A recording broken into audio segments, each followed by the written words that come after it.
What in the world is going on, David, with silver?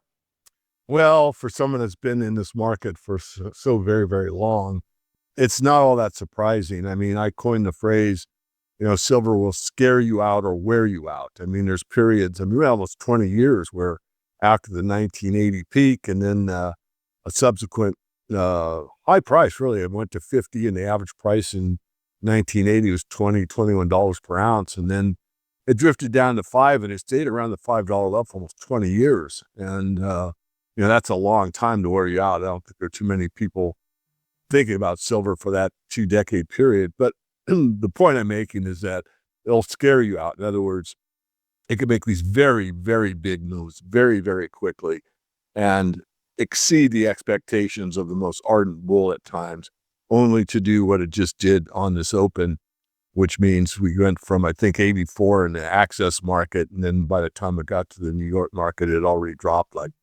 $10 or something. We're still doing this recording as that day's trading has really got several hours to go. So who knows where it's going to close at today. Yes. So I'm really not that surprised. I think silver's kind of gotten ahead of itself. We've had these massive moves up, and it's only natural really for any market, silver included, that you will see, a back and forth at some point. And I've warned everybody, once this bull market starts again, that the primary purpose of a bull market is to shake off as many investors as possible all the way up, so that whenever this market peaks, there won't be too many that rode that bull the whole time. And I am fairly certain we have not seen the ultimate peak in silver yet. There are many that are advocating that's the case. And, you should take all of your silver profits and move it into Bitcoin and all kinds of stuff's out there on the web. I don't pay attention to too much of that, but I have to in a way because I get so many questions from, the general public, but primarily my membership. David, is this true? Is this false? Is this real? What's happening? Blah, blah, blah, blah. And there's so much misjus and skewed information out there that's very difficult to keep up with it all. As far as separating the wheat from the chaff, I'll say prided myself, but I've done my level-headed human best to stay steady on the tiller, take the strong course, the even way, and not get too emotional, because as things move like this, the emotions come out. Surprisingly, a lot of my members that are more conservative, meaning, they don't really use leverage, they are in for the long haul, their expectations are realistic.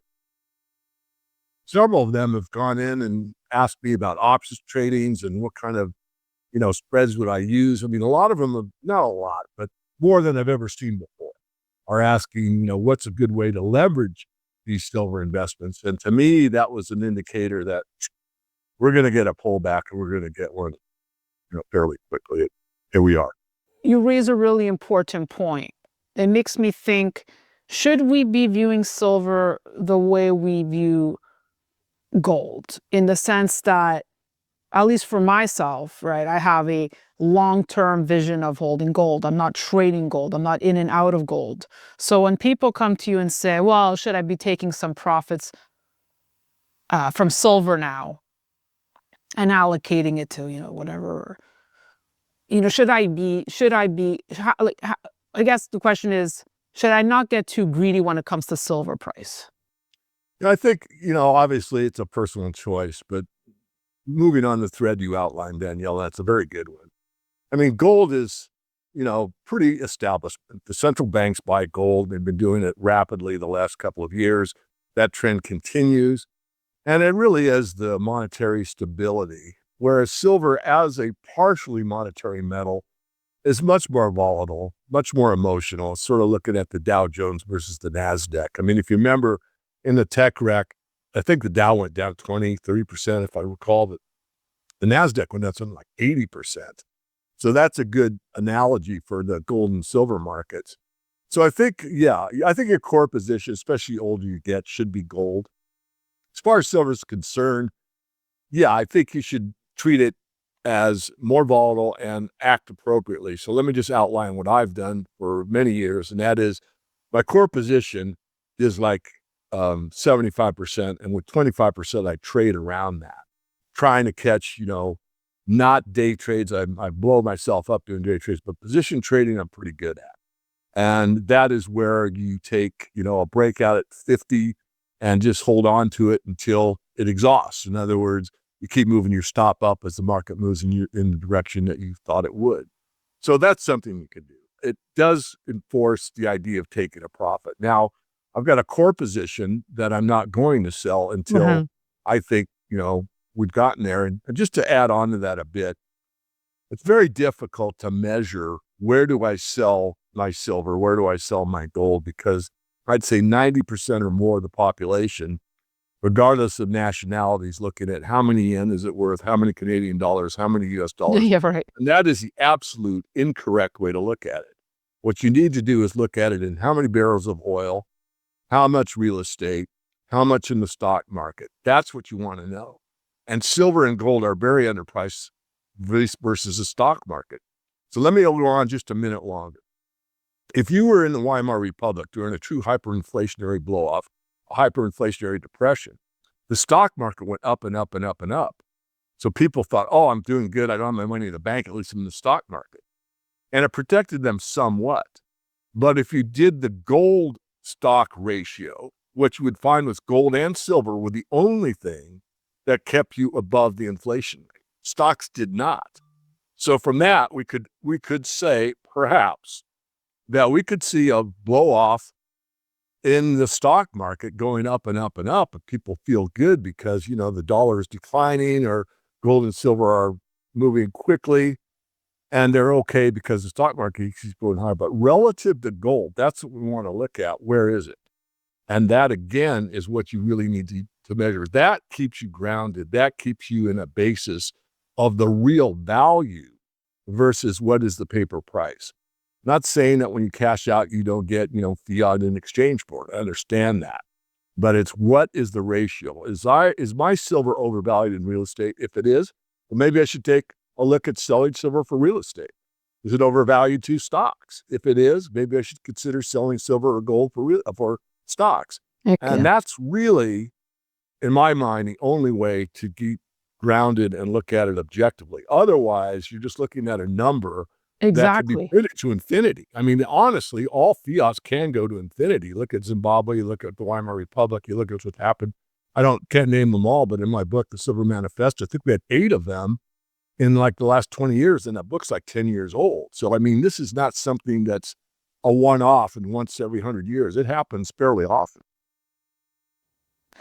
And that's so well said. And that kind of brings up the next point, because I'm sure you got bombarded with, well, if you don't think this is the all-time high, David, is it triple-digit silver? Is it in the thousands?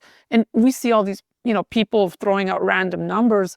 But is there a way, what calculations could we get to a realistic number? What can we look at that could really make us think, okay, silver could realistically be headed to whatever, 120, 150, whatever it is?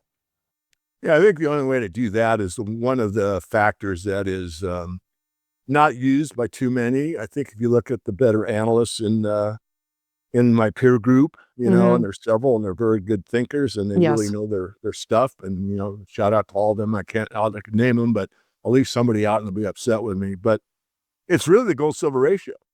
And so right now we just got under 60 briefly. We're probably well above that now with today's sell-off. Yeah. But I think as a minimum, you'd want to see a gold-silver ratio at 50. And at that point, maybe that's all it's got this time. I don't know.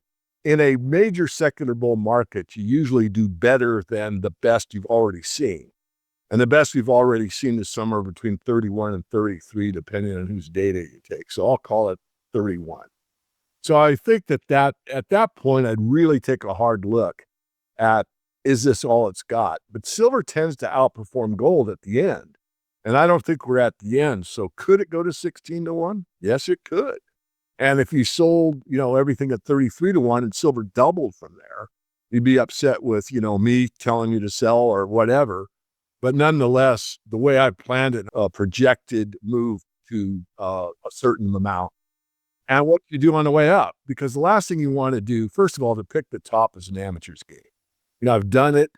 Call it luck, skill, or a combination thereof. I don't expect I could do it again.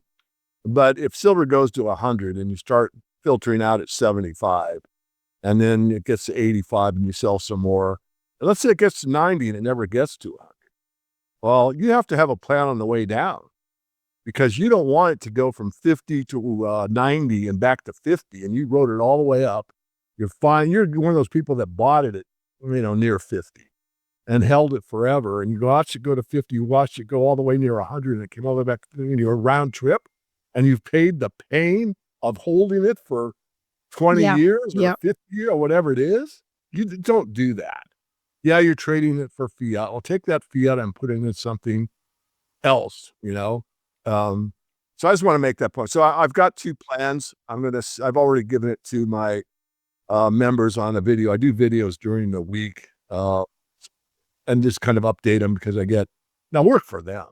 And there's so much stuff. I know I'm talking rapidly today, Daniela, but you also know there's just stuff flooding in. They've got this AI guy that's the Asian AG guy. And a lot of that to us. What is that? Well, it's an AI, and it's well done. And what's interesting about it is about 80% of it's the truth and about 20% is totally complete BS. And I'm doing another show that we're going to go into great detail of some of the quotes that this guy used. And what's interesting, in one of these videos, he quoted some of the subsets of the CME's regulations. Yeah. And he actually quoted one that's correct number. But what he said about it is absolutely ridiculous. It has nothing to do with what he said it was.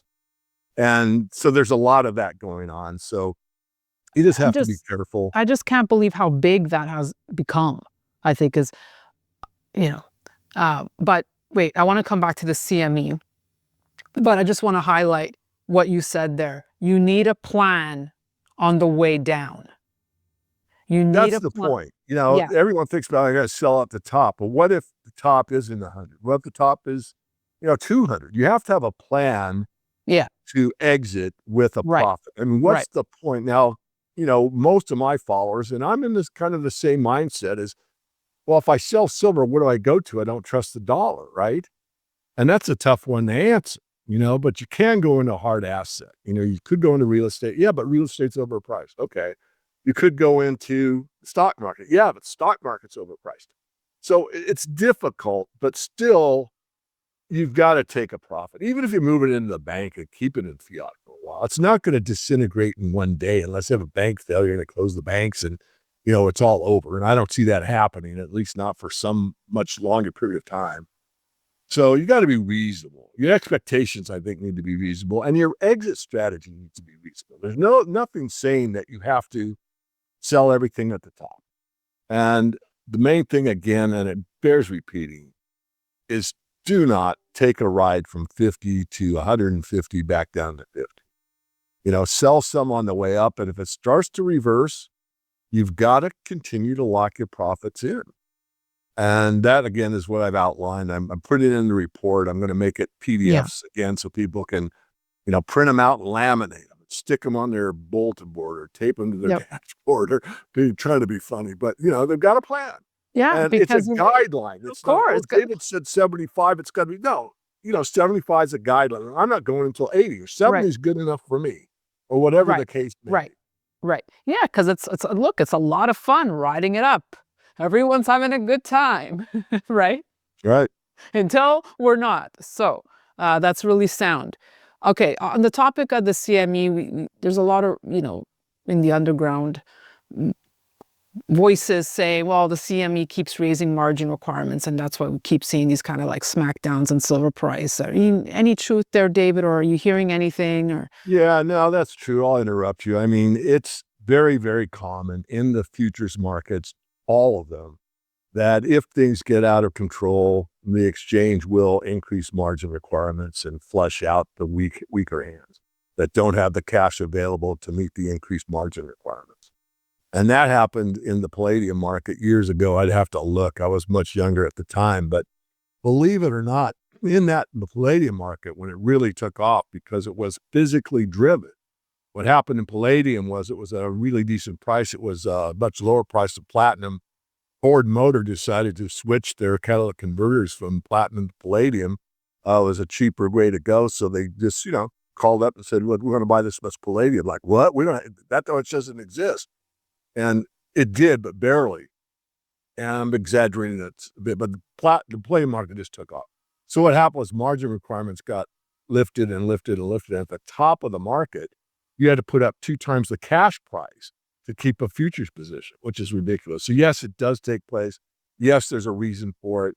I'm not going to evaluate whether it's right or wrong. You can make up your own mind. I think it's interesting how we have this narrative here happening in North America and a completely different story happening in Asia.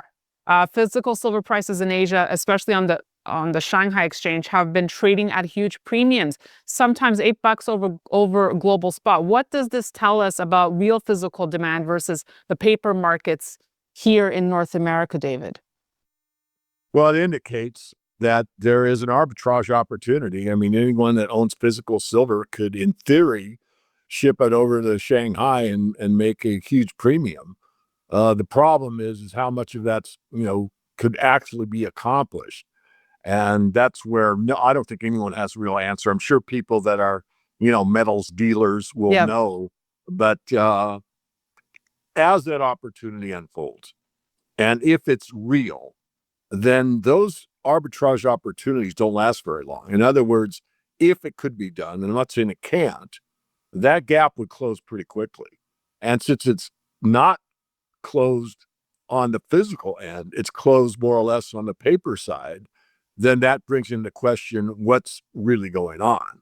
And I suspect that there's more hype in the market than that we need. There's a lot of misinformation and what the true allocations are. We do know for a fact that the amount of silver on the retail side has been net sellers even now. So there's refiners that are backed up that are only taking 999 buying silver. They will not take, silver coin because it takes a longer time to refine it. What's being taken into the refiners is being produced into 1,000-ounce bars, good delivery bars for the CME and the LBMA and for Shanghai. And so there's a bit of a backlog there. So will we get equilibrium? And the answer is, I don't know. I suspect that we will.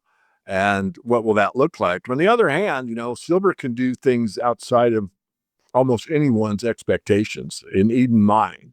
So we could get in a situation where, let's say the Asian markets, India and China, both continue to buy on a monumental basis for both industry and investment, and the demand can't be met. So I'm not ruling out either case. What I am suggesting is that this arbitrage opportunity, I think, is more theoretical than realistic because they don't last very long. It's this one closed again from the paper side. I'm suspect of what's really going on. Nice. Yep. One more point I want to get in here, ties in here, because China is implementing export restrictions on refined silver starting Jan 1st, requiring licenses and effectively limiting supply from the world's dominant refiner. How significant is this for global silver availability, David? And could it trigger an even bigger squeeze? No, it's way, way overblown. What is misunderstood is that the market, or some people in the market, thinks that it means that all silver will not be exiting China. That's far from what it says. What's going into effect is a license that's required to export silver. So it's kind of a one-off case. It's smaller than the perception out in the blogosphere.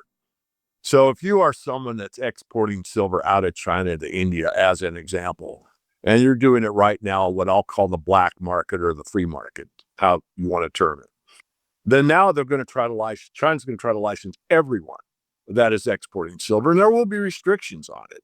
So they're getting a better handle on what is leaving China, but it's not closing it down. It's not stopping it.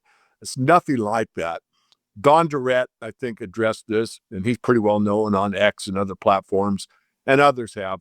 A lot of the stuff is getting, especially new silver investors or even old ones, have been in the silver position for a long time, and they're just really, fatigued because they've waited for so long. And here we've got a lot of enthusiasm, a lot of movement, a lot of momentum, and every little piece of information, true or false, gets them overly excited and puts it in a context that is really unrealistic. So yes, the licensing will take place. That's a fact. Will it have a huge impact on the market? It will not.